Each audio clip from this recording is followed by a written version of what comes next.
Hey everyone, I'm Nathan. The story I'm about to tell you is about a birthday gift. One simple purchase that not only revealed all my family secrets, but ruined my parents' relationship forever. So, my family was always quite traditional and pretty normal. My mom was a businesswoman, so she'd always leave for work early, come back late, and we barely spent time together. My dad was the one raising me. He'd make me breakfast and a lunch bag to take to school. We'd do crazy stuff together and take little trips from time to time. It was never perfect, but we were still a happy family. Until everything fell apart. I learned that everything that I knew about my life and family was a lie. This happy picture was gone in seconds. It was my 18th birthday. My dad and I decided to get these DNA kits. You know, the ones that everybody is getting so crazy about. We thought it would be cool to see our backgrounds, maybe some rich ancestors, or some long-lost great-grandmother in Europe, who knows. I was really excited to get the results, but as soon as I opened it, I was confused. That was not at all what I expected. It basically said that my dad and I only shared about 30% of our DNA. I mean, I looked just like him, the curly hair, the hazel eyes. Even my grandmother would say that I'm pretty much a younger version of him. I figured there was some kind of bug on the site, or maybe that the test was just a total ripoff and I had wasted all my birthday money on buying the stupid kit. I knew my cousin did this test, so I called her immediately. We checked both results, and it said that we were most likely brother and sister. Yeah, it had to be a scam. We ranted to each other about spending so much money on something so ridiculous.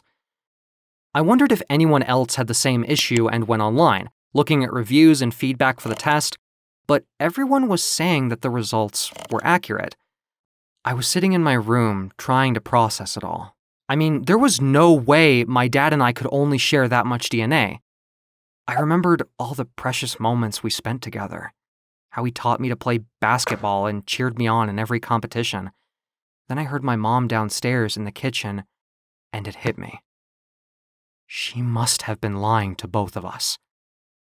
I stormed downstairs with anger boiling up in me. I didn't even sugarcoat it. Did you cheat on Dad? I've never seen her so scared. What kind of question is that? She was whispering, mumbling even. Well, answer the question. Did you cheat on Dad? Is he my father or not? You know, since my mother was a businesswoman, she never really showed emotion. But at that point, she looked ready to fall apart. Her cheeks went all red and she started to panic, stuttering out a response. Why are you asking me this? I told her about the DNA tests, the results, everything. For a moment there, I thought, maybe I'm crazy? Maybe it's just a misunderstanding? But then Mom started to cry. She buried her face in her hands and fell to the floor, sobbing. She started begging me, don't tell your dad, please, please, just don't tell your dad. My hands started shaking as I realized what had just happened. The truth had come out, but I wasn't ready to handle it. Reality hit me like a ton of bricks. I glared at my mother before taking off to my bedroom, kicking every piece of furniture I could find. I was sitting in my room, furious. I heard my dad come home, and I could hear him asking my mother what was wrong, but she didn't say a single word. He came into my room asking me what the hell happened, wondering why Mom was crying on the kitchen floor. I told him the truth. I couldn't lie to him. The test told me that you're not my dad. I felt heartbroken. The look on my dad's face. I had never seen anyone look so in pain. He went silent, nodded, and left the room without saying a word. For a second, I didn't hear anything, and I thought that maybe this wouldn't change anything, that we would work through it. Boy, was I wrong. He went downstairs and then the riot started. There was just pure anger in the kitchen, and I felt guilt hit me then. If I had just bought a damn game or a bike or something with that money, all I wanted to do was go to sleep and act like none of it happened, but then I heard someone else come into the house. I immediately recognized the voice, my uncle, Uncle Dave, my cousin's dad. And then I heard my dad let out what sounded like a growl. but I couldn't believe what happened next. These two peaceful and kind men were fighting. Why would my dad and uncle fight? I sat up slowly in my bed. My heart started beating fast. It felt like it was going to jump right through my chest.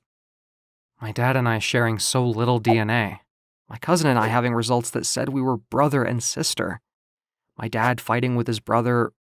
Uncle Dave wasn't really my uncle. He was my dad. I sat near the door, trying to hear everything. My mom told some crazy story that Uncle Dave forced himself on her, that she never wanted him. Of course, Uncle Dave told the opposite. The fight lasted for a few minutes. Even my grandparents came over. And then it finally came to an end. The whole house was silent for a few seconds. I hoped that they made up or worked something out, but then I heard my father storming out. I made my way downstairs, not bothering to even talk to my crying mother. She was sobbing again, but I couldn't bring myself to comfort her. I called my dad, wondering where the hell he had gone. I was desperate to see him. He told me he was at the hospital. Grandma had a heart attack. The shock of the afternoon had sent her into a horrible state, and her heart couldn't handle it. For a second there, I thought that I'm going to lose all my family. It was terrifying. I ran to the hospital to see her and my dad. Thank God she was doing okay. We sat down and talked, heart to heart, father to son. Because even if he wasn't my dad by blood, he still raised me. He was still the man who brought me up and took care of me and made me the person I was. None of this changes our relationship, my dad said. None of it. You're still my boy, and I'm still your dad. And nothing will change that. We hugged. With tears running down my face, I said that I don't care what the results say. He's still my father. It was an emotional moment. Then we talked about the fight, and my dad said that he almost knocked out Uncle Dave. We both had a good laugh. I was still crushed and confused about everything that happened, but I was glad that I didn't lose him too. Everything is different now. We rarely talk to my mother. After everything, we're not sure who to believe. We ended up staying at my grandparents' house. Uncle Dave and his wife split up, and my cousin and I are still dealing with the fact that we're actually siblings. It was awkward at first, and her heart broke when she found out, but we're dealing with it. She's strong, and so am I, and so is my dad. And yes, I'm calling him my dad. Because no matter what some stupid results say, nothing is going to change the fact that it was him who raised me, who took care of me and helped me with everything and anything, who loved me. And I still love him. Nothing will ever change that. Some relationships are strong enough to overcome anything.